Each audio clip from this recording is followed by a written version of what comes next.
বিশিষ্ট সঙ্গীত শিল্পী মানবয় ভট্টাচার্যের সঙ্গীতের অনুষ্ঠান।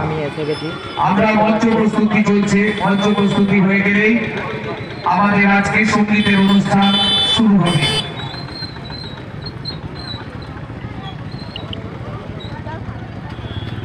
দেখতে পাচ্ছেন রামজীবনপুর পৌরসভা।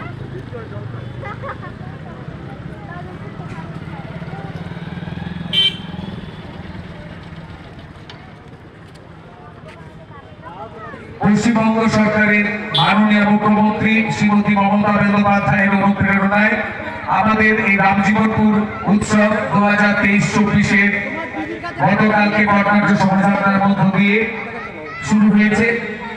আজকে সকাল থেকে আবৃত্তি প্রতিযোগিতা ছিল শিশু ক বিভাগ এবং কিশোর বিভাগে।